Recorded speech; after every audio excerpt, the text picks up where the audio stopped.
women have made significant strides in the world of business over the years, but they still face various challenges and disparities compared to their male counterparts. In 2021, women owned about 42% of businesses in the United States, according to the National Association of Women Business Owners. However, women remain underrepresented in top leadership positions still, with the gender pay gap also being a significant issue since women often earn less than their male counterparts in similar roles. Women have been making strides in acquiring advanced education and skills. As of 2021, women earned more bachelor's or master's and doctoral degrees than men in the United States. The status of women in business varies significantly from one country to another. In some countries, women have more opportunities and face fewer obstacles, while in others, gender disparities are more pronounced. What is it like in Europe? What does it take for a woman to start her own business, and what does it take for her to stay in a leadership position within any business? I have an incredible chance to talk about all of this, with Jovana, who will share her perspective on these questions with us here on YouthSquad. So, hello, welcome, Jovana. How are you? Hello, Maria. Thank you for inviting me. I'm great. How are you? I'm feeling good, although quite busy today. I am really glad that I had a chance to end or finish my business part of the day with you. You got your master's degree in Barcelona. You mentioned that earlier to me, and I was wondering, would you like to tell us how it was, and generally, what is your perspective and what is your impression on opportunities that women have in acquiring higher education in Europe? Yes, for sure. So I finished my master's degree in Barcelona, as you already stated, in a business school. And I had my master's degree in management. So basically preparing myself for a leader position. But we'll see about that, I guess. So to be honest, it was really interesting. And the majority of people there that were attending classes with me were women. With girls, all of ages. They were from 18, which is really nice to attend a master's at 18 because they finished their bachelor's pretty early, which is crazy. I don't know how, but well done for them. So I had tons of women there with me, and they were all really, incredible. And the highest scores achieved on all of the exams and tests were always by girls. So I see that women, when learning, when studying, they usually achieve better than men. They usually position themselves higher, always in the top of their classes. But still, they are a lot of times they are overlooked, like people, they do not see them. They do not recognize their work as much as the work of their men co-workers or colleagues at university. But still, it was a great opportunity to meet different people from different cultures, and lots of them, they come from a similar background as me, basically already working in a company. Some of them were working in family companies as I am, and tons of them, they were preparing themselves for a higher position. So you were already working when you enrolled the faculty? Yes, actually at that moment I've been working for around 4 years because I started working on my first year of bachelor studies. What you just stated, it's also supported with the statistics that I mentioned in the beginning. Like many more women acquire their degrees than their male counterparts, and it's just so interesting to look at because not all women, especially around the globe, and if we look at for example, Middle East, and in some countries where it's still not that accessible for women to get any type of education, let alone the higher type of education. So, yes. So I'm glad to hear that the statistics are supported by examples that you can see actually around yourself. And I'm glad that you were part of that statistics as well. Thank you. So you now work within the company that your family owns, and you told me that you tried out almost every position within that company. Like I assume that you entered at some starter position, then you went up or whatever. What was the journey like? To be honest, the journey is still quite weird. It's not linear. There is no just straight line going up and up. Because for me, I remember I was, I think around 7 years old. I just learned how to write. And my father, he would come back home from work and he would bring like these, to fill out like papers for work visa for our employees. And I would do it, I just learned how to write, So that was my first contact with business. Then later on, I would go with him to work. I would just sit there and observe what was happening. But when I started working, I actually entered the world of work in this company, in our company, from every position. It's really hard to describe, but one moment I would be cooking coffee, I would go to the post office, then I would go to the Ministry of Work, I would go to the Embassy of Germany because we work both with Germany and Serbia to deliver some documents. Then I would go with my father to business meetings, he would negotiate with his other partners in Germany. So it's really mixed, And to this day, it's still the same. It's just that your responsibilities grow. So you do more of, you would say more important stuff, but I wouldn't say that way because all of us are really connected. And if one of us just lacks in something, then the entire system is slowed down, it fails, Even when you come to work, you're angry and your coffee sucks, You're going to get, oh man, gosh, even this, coffee cannot be good. So I think that we're all a vital part of one organization and I still play all of the roles, I mean, obviously, it's all part of a bigger picture, and obviously, all of the elements of it have to work smoothly in order for for the whole picture to make sense. But like you said, you entered that. Basically, you entered this work-related field and this work-related world before you entered the education world properly. Yes, as I entered the elementary school, that's when I entered the business world. Let's say it like that. Yes. And how did that shape your choices within the education system?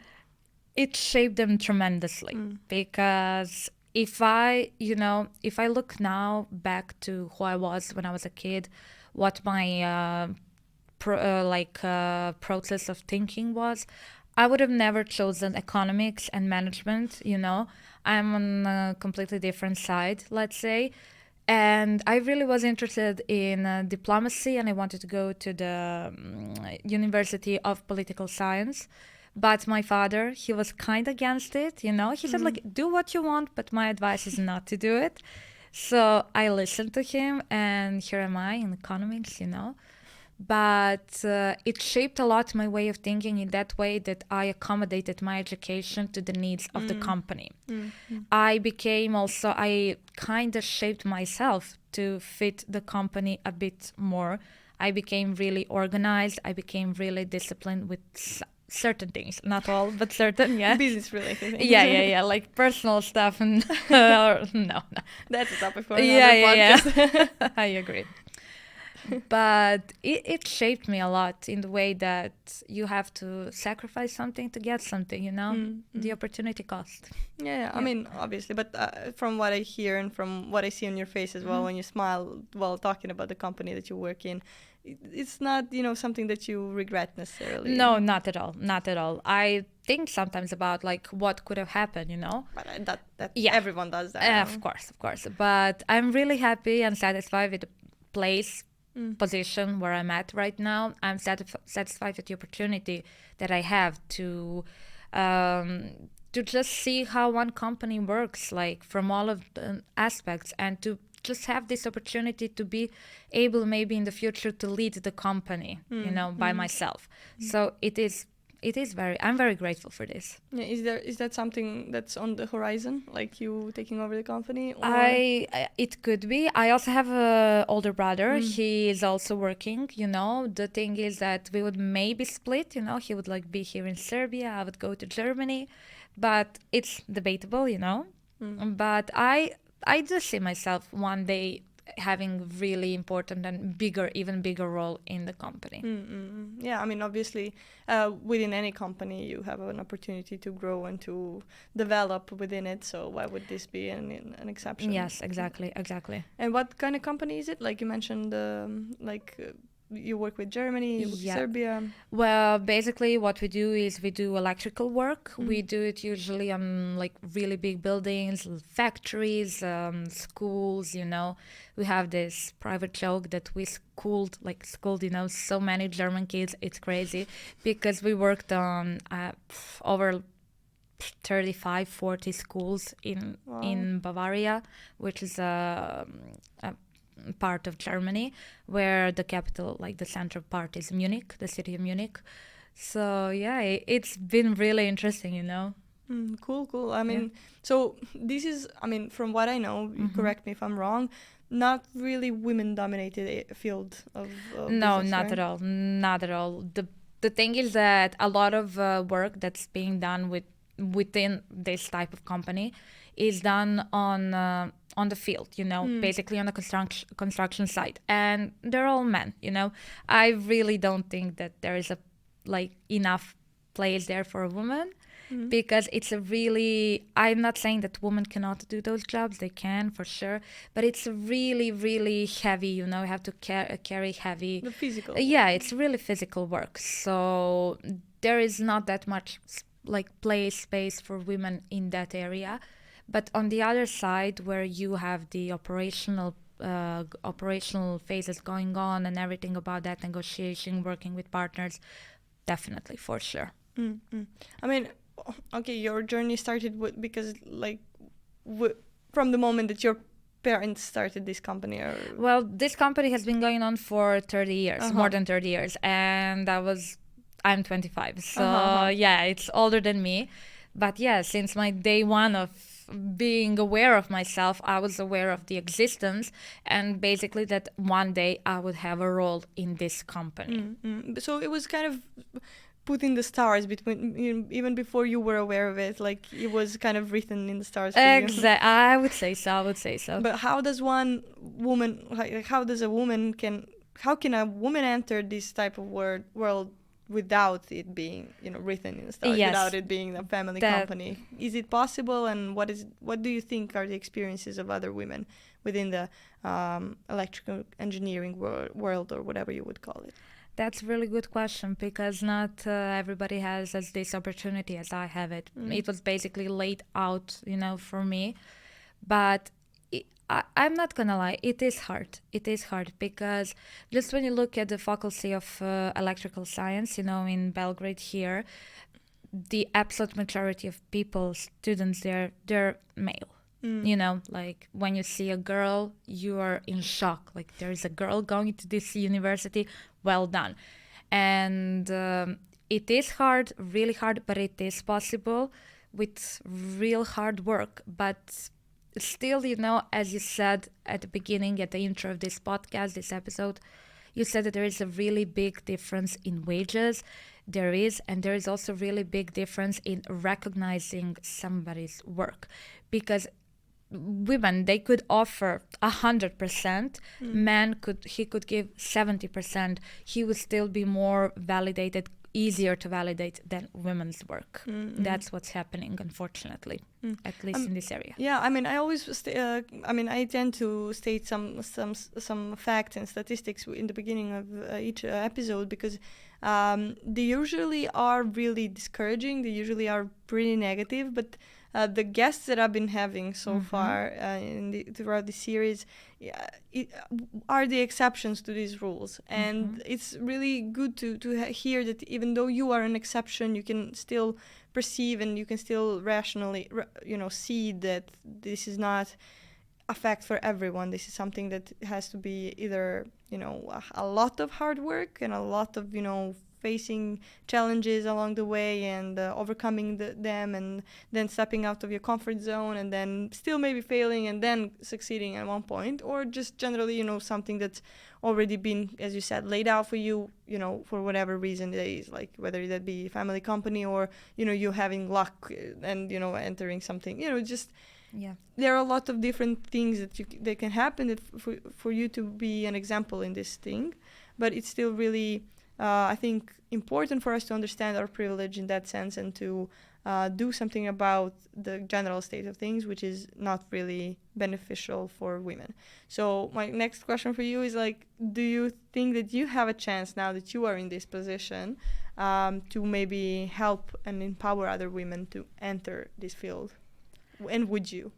Of course I would, because as I worked with both men and women in both professional and educational way, you know, at college and uni and everything, I kind of prefer working with women. Not strictly, but mostly women have shown more emotional intelligence, which is really, really important for work. And because this type of work is really heavy associated with people, because we have around 200 employees. So you are in constant touch with people all of the time, like 24/7. So knowing how to deal with people, knowing how to say certain things, knowing how to manage them, how to tell them this is your obligation, you have to do it, takes a lot of that, of emotional intelligence. And women possess a lot of that. And I really would love to see somebody working alongside me that is also a female, that is a woman. That would be really, really comforting to know that that women, they actually, it takes a lot of hard work, but it also takes a lot of luck, because sometimes when they hear you're a woman, they slam the door like right in your face for some reasons, different reasons, various reasons. But I really hope that one day the situation is going to be different, because I think we deserve it, you know, after everything and after all we've been through. We deserve it. No, that's for sure. And I think a lot of things are happening that are changing things for the better. So I'm pretty positive that we are stubborn enough to make things better for ourselves and for the women that are, you know, coming through next generations and after what, and are, you know, following our lead in that sense. But, you know, you mentioned in the beginning you wanted to enter diplomacy, you wanted to political studies and stuff, but this kind of feels like you have a chance to do a lot of diplomatic work. Exactly, when it comes you're to right. communication with people in general, but especially when it comes to, you know, you being a woman, and you have obviously, correct me if I'm wrong, but like you being a woman in leadership position of any type, you know, you visiting construction sites where men are working basically for you. I mean, I don't know if I'm using wrong terminology, but theoretically, that's I mean, it. you are the person who are they're referring to when it comes to responsibility, when it comes to checking whether something's all right and stuff like that, right? Yes, among other like people, but yes, one of them, yes. Obviously. And how does that, like, you know, this shift in power, because it's usually the other way around. I mean, usually, I mean, like patriarchy and everything, how the things are put out for us. You know, like, how does it feel that, how does that shift of power, you know, reflects on the relationships that you build within the workplace? I receive various reactions. Some people, as I said, there is a strong sense of patriarchy in this company, and I think in most of the companies in Serbia currently, you know. I think that it is, some people perceive me as just the daughter of the owner, the CEO, and they pay no attention to me. They think that, you know, just like, oh, nothing, you know. But I've come to realization that there are more and more people who are really acknowledging that I've done something, that to prepare myself to, I went to a bachelor's, to master's, you know, it's kind of a base for all of this. So there is this, there are some people who are still kind of, they're only following directions, orders from men, basically from my father or from other managers that are men, you know. So it's it is difficult. You have to learn to be a bit strict, you know. There is no nice talk in those kind of situations. You have to state that you are in power, that you're in charge, and then they will follow the lead, you know. You have to set some boundaries first. Yeah, you really have to, because otherwise they won't take you for serious. It happens a lot. They think that It's a joke, but yeah. And have you addressed this situation with your father, who is a man in a leadership role? Like, what does he think about it? He's like, ha ha ha, exactly, like, ha ha ha. I don't know, for him, he doesn't pay that much attention to it because he thinks that when the time comes, when I or my brother, when we all together, it's still not, that clear. When we become the leaders, the total leaders of the company, that it will change. He hopes that it's gonna be good. Because I got his character. I'm really determined. I can be really harsh, really, really, really demanding. Like I say, no, this is not good. I don't want it like that. This needs to be better. So I think he hopes it's gonna be one day it's gonna set in place. So you feel like you have what it takes to be a leader, no matter doesn't really. I mean, no matter what happens with the company itself, like no matter whether you take over altogether or, but you will end up in a leadership role more or less. I think so. I think you're being a little bit modest, to be honest. No, I'm not. The thing is that I'm in mid-20s crisis, Oh, welcome. Thank you. This is my world. Yes, because, the time came that I finished my studies. I traveled a lot. I learned a couple of languages. I did this, been there, done that. And now next. Yeah.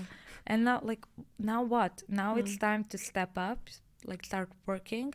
I mean, I don't have to, but I still feel kind of the obligation, still it's feel kind of the world is like setting these unwritten rules. Exactly. Like there are the certain steps that you have to fulfill.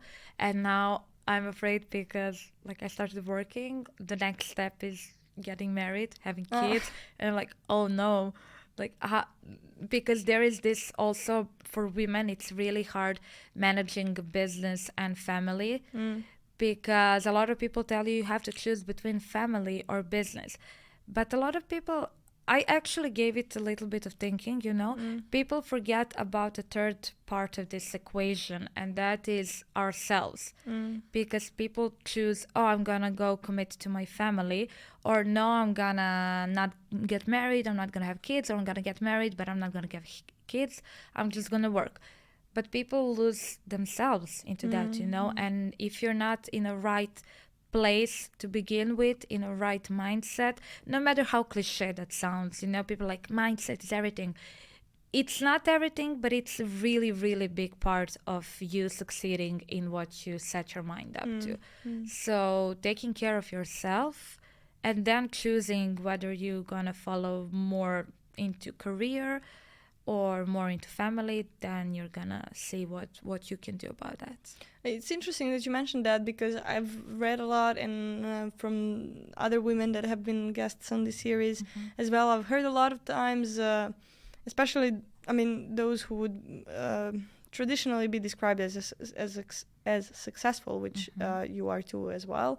Like they're very often ask about the work and life balance, and on the other hand, not many men are asked the same question. Like, I don't believe that your father was faced with a similar questions. Like, are you planning any kids? How do you plan to take care of the kids and your wife while you're becoming the CEO of this huge company that you're building and stuff like that? And it's also it's a context that we must not overlook in this sense, because when you entered your education, when you went to Barcelona, whether you're going to take over the company or not, you're still faced with with a couple of more challenges than your brother is, for example, and you're kind of in a similar position.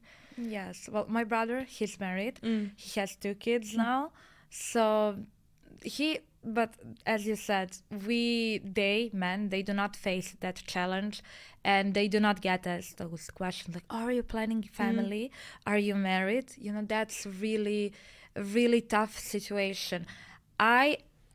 From this side, I understand both sides. I understand the employer and I understand the employee. But I do not understand when an employer fires someone over being pregnant, over having kids. That's just, for me, plain disgusting. But It's also against human rights. of course, I mean, that's for sure number one. Yeah. Second is disgusting. Yeah.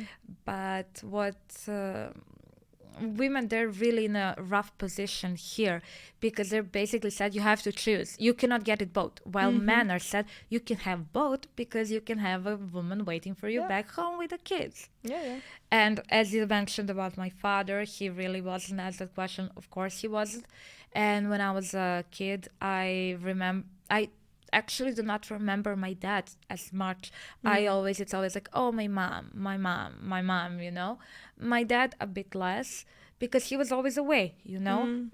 Work, starting the company, actually working in its first years, like 6th, 7th, 8th year of existing of the company. It was really, really demanding, and it took a lot of time and effort. So I understand that also. No, obviously. I mean, it's not easy. It's not an easy work, and no one's, no one is. When we are talking about these topics, not a single person wants to discredit anyone in that process. No, for sure, yeah. But just having similar opportunities and just not giving someone a hard time just for choosing, for example, career, or not making, as you mentioned, the whole situation so binary oriented. Like, it's not either or. You can still choose yourself, and that yourself can be a half of each, and Yes. you can be a mother who's a successful businesswoman who is who has her own business or is in a leading position.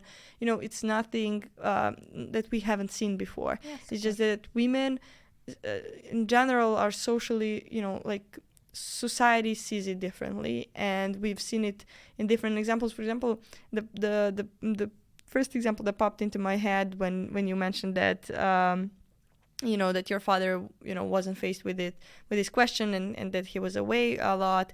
Obviously, he wasn't judged for it, because it is conventional for a man to be away, for a man to take care of the business, to provide, and this is also a pressure on men in general. But that's a topic for another maybe podcast episode. But definitely, I mean, it's not easy for them either.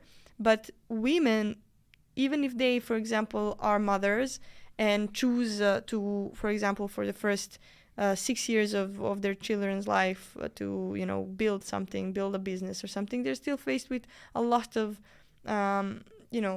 judgment, a lot of eyebrows risen up, a lot of things that are not the same when it comes to their male co-workers and colleagues.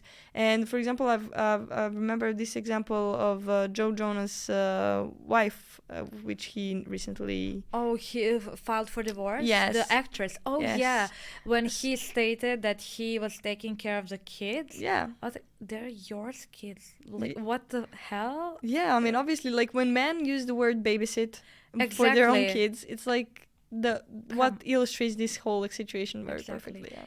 And I mean, you brought up totally different topic, but I really hate when men are applauded for changing diapers, for doing groceries with their kids. Mm-hmm. Usually women do it on daily basis, that's something that's really seen as normal, as like, oh, woman and her kids, like nothing special. A man and her kids, his kids, oh my God, well done. Yeah, I mean, it's completely different comparison. What you see when you see a woman and what you perceive as successful, and what you see when you see a man, what you perceive as successful. And you said that it's completely different topic, but I think it's actually just the context of what we are talking here about. And obviously we cannot. You and me as individuals, we cannot be taken out of this context. We need to, be put within it. And the context is that it's not, really easy for us to actually get somewhere without any challenges. And that is not something to, for someone to be sad about, or for someone to, just generally look at you with some, I don't know what the proper word is, but, it's just stating the facts and knowing that even though these things exist, women still manage to get to leading positions. And what you did, obviously, and what you're doing now, you're building yourself in a world that was not prepared, it was not made for you to succeed, and you're still doing it. And I think that's something that deserves an applause. So congrats to you, definitely, on that. And you're not only a woman that's within a company that's building herself. You're also a young woman that's within that works within a company that exists for 30 years, much more than you were even alive for. So there are probably some practices that are put in place, leadership practices that are just probably at this point really strict, but are still very much respected and followed.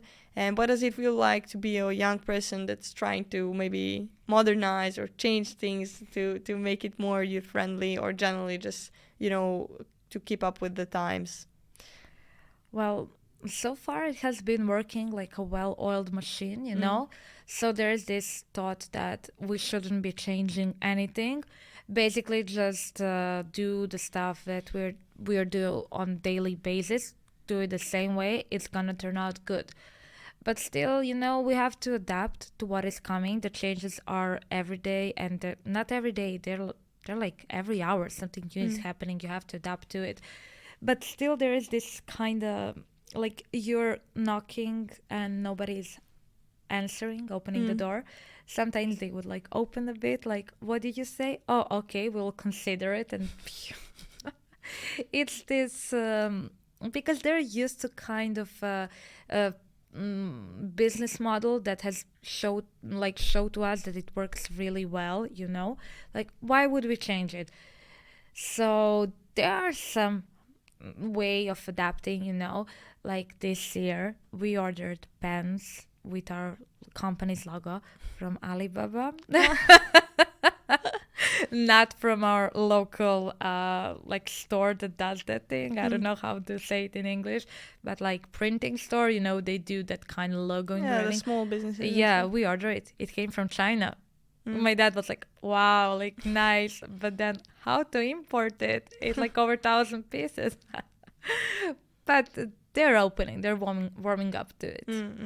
And what about the digitalization of it all? Like how are you keeping up with the technology developments? When it comes to this administrative part of the work, that's fairly simple because there are these software programs that are constantly being used. You just upgrade them, update. So that has been okay. But on the construction sites, you have to really change some stuff a lot of times, because you have every year a new Bosch coming out, a new Hilti, and they like the amortization of those goods is really high, so you have to throw them out, replace them, repair them constantly. So when a new machine comes out that's better, doing the job better, quicker, you go for it. You usually go for it depending on the cost and return, you can get on it. But you have to, in order to stay on top, to stay relevant, to stay up to with your competition, you have to do that. You have to be there, to grab every opportunity to innovate and improve. Yeah, obviously. And going back to that kind of leadership style and everything, how do you what do you think, how to frame this? What do you think about the different modern, I'm air quoting the word modern because it's maybe not really the best word, but what do you think about the practices that have as a goal to engage more women in men-dominated fields? For example, quotas, where you would implement a different percentage of your staff that would have to be women because they're underrepresented. What do you think about those practices? Do you think that they could maybe fit into your company as well? I think that's a good way to introduce more women to this world, to the business world. There is a place for a lot of women in this part of the job when it comes to administration work. There for sure is. There are a few of like more than 1/3 of our employees are women here when it comes to that part. So that's good. But still, I think that it is sad that you have to impose something like that in order to consider employing women, for some other, let's say, places for some other jobs. But I still think that if employees are aware of the fact, oh, she came as a quota, they're gonna be met with some kind of a resentment, with some kind of a resistance. They might feel not that welcome, might not fit in, and therefore they could not give their best. Maybe they would do the job amazingly, but they just, when you feel the pressure of your surroundings, some people crack and don't perform well. I mean, the biggest misconception about the quotas in every aspect, not just in, for example, businesses like this, but in governments as well, is that, incompetent women will come and take their place. And exactly. That's basically not something that's not the point of the quotas. And, not everyone would, at any cost, employ a woman just for the sake of it. It's a talented, quality woman that's just in the quota stands for and exists for, because even though they're talented, quality women, they still do not get a chance to get employed. Exactly. That is, it's important to have them, but still the mentality of people who they're going to work with is also really important. Because I do believe that the quality of your performance when it comes to certain areas is not being measured by your sex, whether you're male or female. But of course, there are some areas where strength comes in mind, because I think that most of the men, they naturally have more strength than females. There, I could understand, but in some other jobs, no, I don't. I hate to see that stigma against women. And even though she has, I've heard so many of these examples that women would apply. They would have really high education status. They would speak, I don't know, English language, maybe some other language, and they would not get accepted because maybe they looked different. The boss, he wanted them to look different way, or basically because they're women. Yeah, obviously. I mean, basically because they're women. Women. It still, applies to the first factor that you mentioned. Their boss wants for them to look differently. Exactly. I mean, you wouldn't apply that for men. For men, they want them to get the job done, and that's it. And women are faced with beauty standards, of course. Exactly. But I mean, you mentioned the mentality, and my question is, how do we change that mentality? I mean, I know it's completely, it's maybe an impossible to answer question, but do you think there are ways to change it? Do you think it's possible? I do think so. I think that the younger generations, they're really becoming more aware of everything that's going on. They are becoming more, let's say, I wouldn't say polite, but accepting. They're accepting people that come in every form, I would say that, because we now live in a world that has many different people represent themselves in a very different ways than they used to before, and people nowadays, they accept that. That became normal, and I like that because it shows our individuality, and that we as, I don't know, people, as I cherish, I respect what you do, and how you do it, then rather than you say if you're a male or female or maybe something third. Yeah, obviously. I mean, this mentality, it doesn't only affect how many women are employed, it's also how we appreciate the work that they do. So there's a huge gender pay gap, and this mentality often is involved within the factors that affect whether the woman will be paid the same way as the man is. So how does the company that you work in address the issue of gender pay gap? There is no gender pay gap, to be honest with you. It's all equal. They get the same. Actually, we get. Yeah, we all have our own wages that are measured by our efficiency and our work. There is just on the no, there's no interest in that whether you're a male or female. If you do the job the way it's supposed to be done, you get your payment, and then you're being rewarded with bonuses, of course. But that's a really good part of this company, that there are no difference when it comes to wages, whether you're male or female. Obviously, yeah, you're a positive example of how the things should be done. So I'm glad to have a chance to talk to you, and rather than someone that I would probably have to, yell at. No, but do you know what I think? I really think that for women, it's much, much better and more rewarding for them to be the owners of their own businesses. So I think that's the place where women can really shine, can really prove themselves. Because, as you said, there's so few women on leading positions, and it's usually men, and men do not recognize lots of women's work, so they do not promote them as often as they would promote a man, like they would promote 9 men, then 10th would be a woman, and so on and so on. So I think that when a woman starts their own company, they are met with, at least from my side, they're met with a lot of support, and there's this I've heard actually that some banks, they offer really nice loans for women in entrepreneurship who are starting their own businesses. So that's also really big, plus and a motivating factor for this. I mean, these are also some type of quotas when you look at it, like this positive discrimination that exists, and you're rewarding women and empowering them to, get into those waters, and start their own things.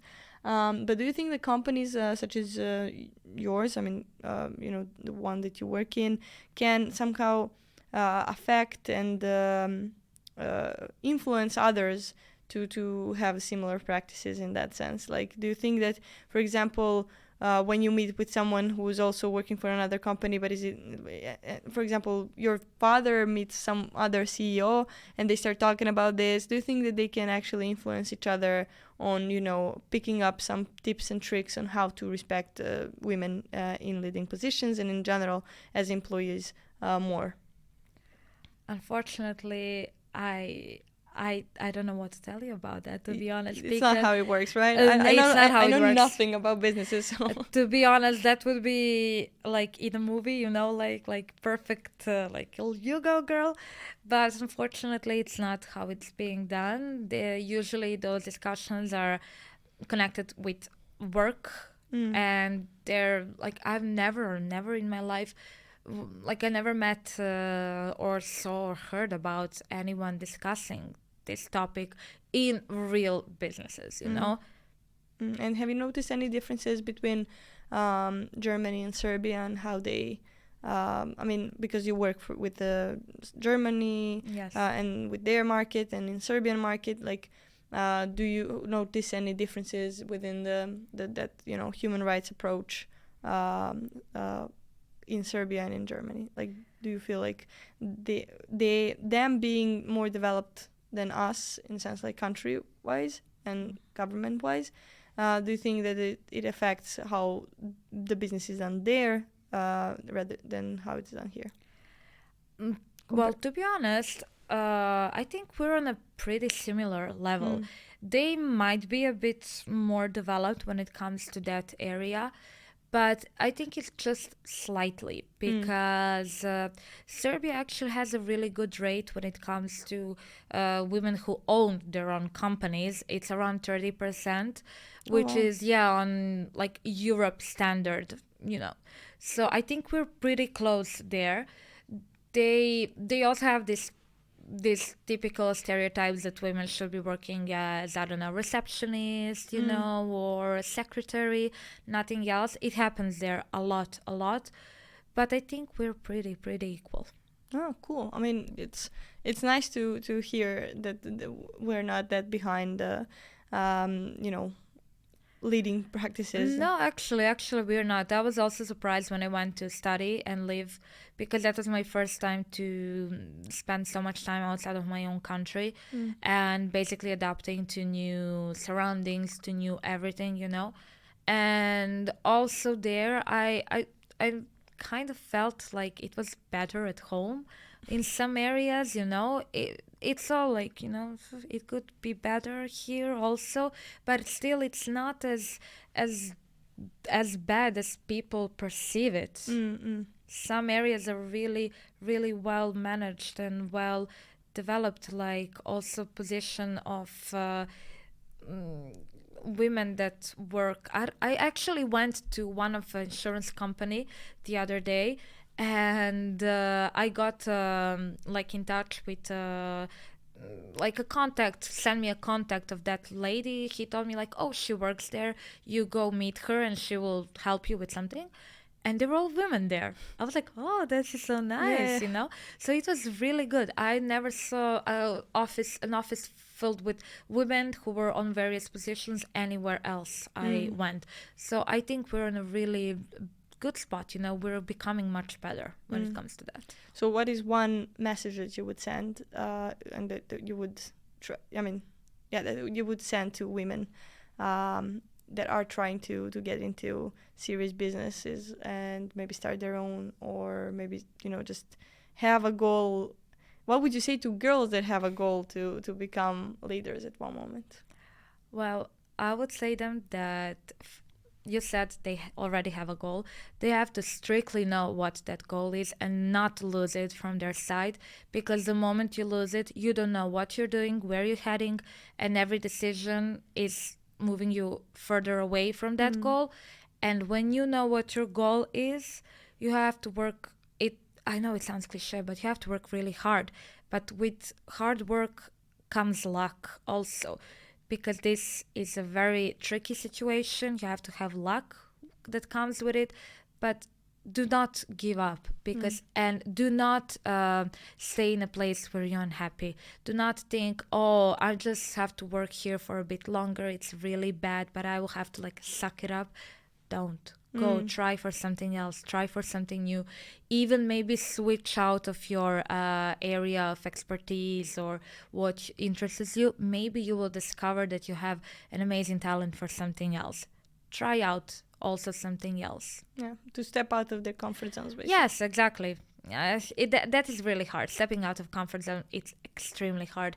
And I think the biggest majority of us never does it. Never, ever. But you know how they say, luck follows the brave ones. So yeah, hard work, patience, and a bit of luck, and also a bit of rudeness. I know it's not a good advice, not good piece of advice, but you have to sometimes. It actually is a good advice. I mean, men tell women all the time that they should smile more. I mean, this is showing teeth in a different way. Exactly. You have to be a bit rude, a bit demanding. You have to demand what you want, and you have to be harsh, you know? Yeah, not apologetic, just exactly. Just move. Do not hurt people in any manner, but also do not feel sorry to do your own work, you know? Don't be like, oh, who's gonna think what? Are they gonna say like maybe I'm being too pushy? Just try. No, they're all gonna forget about like what you said tomorrow, you know? Yeah, so that's for sure. And also just remember that whenever someone calls you stubborn or pushy or aggressive, they would call your male co-worker intelligent, brave, persuasive, ambitious, exactly. Yeah, it's just perspective of things, right? Exactly. Just go do it, push forward, and don't listen to what people think. Only people you really seriously care for, who are also your support system, because having a support system is really, really important. Number one should be you, yourself, and then your family, your friends, or who else you choose it.